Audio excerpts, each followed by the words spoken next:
CM పీఠంపై ఉత్కంఠ కొనసాగుతుంది. ఫలితాలు వెలువడి వారం రోజులుగా దాటుతున్నా ముఖ్యమంత్రి ఎవరైనా దానిపై సందిగ్ధత వీడడం లేదు. సీఎం ఎంపికపై కాంగ్రెస్ అధిష్టానం కసరత్తు కొనసాగుతోంది. సోనియా గాంధీతో కేరళం కాంగ్రెస్ ముఖ్య నేతలు భేటీ కానున్నారు. సీఎం ఎంపిక, కేబినెట్ కూర్పుపై చర్చించనున్నారు. కేసీ వేణుగోపాల్, సతీశన్, బెన్నితాల సీఎం రేసులో ఉన్నారు.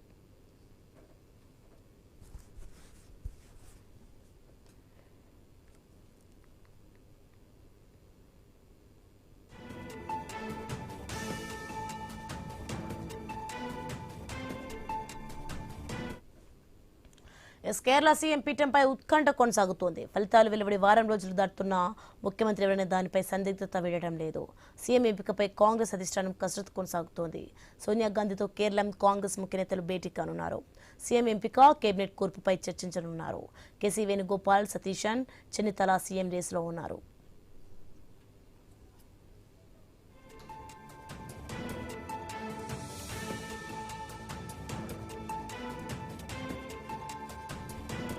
ఇదే అంశానికి సంబంధించి మరింత సమాచారం మా ప్రతినిధి ఏవై స్వామి అందిస్తారు ఫోన్లలో.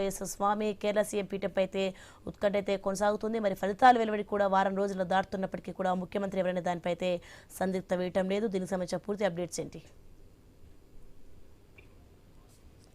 సోని, కేరళలో ఎలక్షన్ పూర్తయి ఫలితాలు వచ్చిన తర్వాత కూడా ఇంతవరకు కూడా అక్కడ ప్రభుత్వ ఏర్పాట్లో ఇంకా కొలిక్కి రావట్లేదు. కేరళ సీఎం పీఠం పైన ఉత్కంఠ కొనసాగుతూనే ఉంది. ఒకవైపు సీఎం పీఠం కోసం ఒకవైపు రమేష్ చెన్నితాల, ఇటు సతీశను, అదేవిధంగా ఇటు కేసీ వేణుగోపాల్ ముగ్గురు కూడా పోటీ పడుతున్నారు.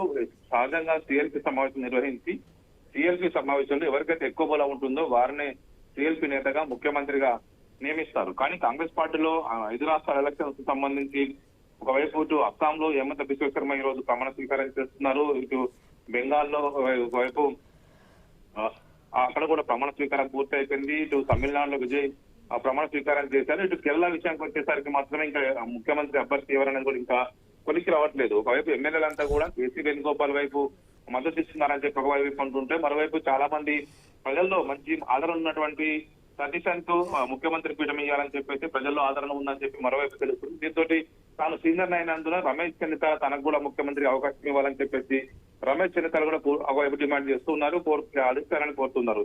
ఇలాంటి నేపథ్యంలో ఈ రోజు సోనియా గాంధీ నేతృత్వంలో ఒక సమావేశం కొనసాగబోతుంది. కేరళ రాష్ట్రానికి సంబంధించిన కాంగ్రెస్ ముఖ్య నాయకులంతా కూడా ఆ సోనియా గాంధీతో సమావేశమైన తర్వాత సీఎం అభ్యర్థి ఎవరు, అదేవిధంగా కేబినెట్ కోసం సంబంధించి చర్చించి ఒక నిర్ణయానికి వస్తారని చెప్పి కూడా తెలుస్తుంది. మొత్తానికైతే కేరళ సంబంధించినటువంటి ఈ ఫలితాలు వచ్చినప్పటి నుంచి కూడా ఈ సస్పెన్స్ కొనసాగుతూనే ఉంది. ఒకవైపు తెలంగాణ నుంచి కూడా ముఖ్యమంత్రి రేవంత్ రెడ్డితో చాలా మంది కేరళకు వెళ్లి గట్టిగా ప్రచారం చేశారు. అక్కడ కాంగ్రెస్ కూటమి ప్రభుత్వం వచ్చే విధంగా లెఫ్ట్ ఫ్రంట్ డెమోక్రటిక్ పార్టీని ఓడించి యూడీఎఫ్ ను వైపు యునైటెడ్ డెమోక్రటిక్ ఫ్రంట్ ని గెలిపించడంలో కీలక భూమిక పోషించారు. ఇటు కేసీ వేణుగోపాల్ ముఖ్యమంత్రి అవుతారని చెప్పేసి అంతా భావిస్తున్నారు. కేసీ వేణుగోపాల్ వైపే పార్టీ అధిష్టానం ముగ్గు చూపుతుందని చెప్పేసి కూడా అంతా భావిస్తున్న నేపథ్యంలో ఇప్పుడు పార్టీ అధిష్టానం నుంచి ఒక స్పష్టమైనటువంటి వైఖరి లేకపోవడం కూడా అందరూ కూడా ఏకంగా సోనియా గాంధీ వద్దకే ఇప్పుడు పంచాయతీ వెళ్ళింది.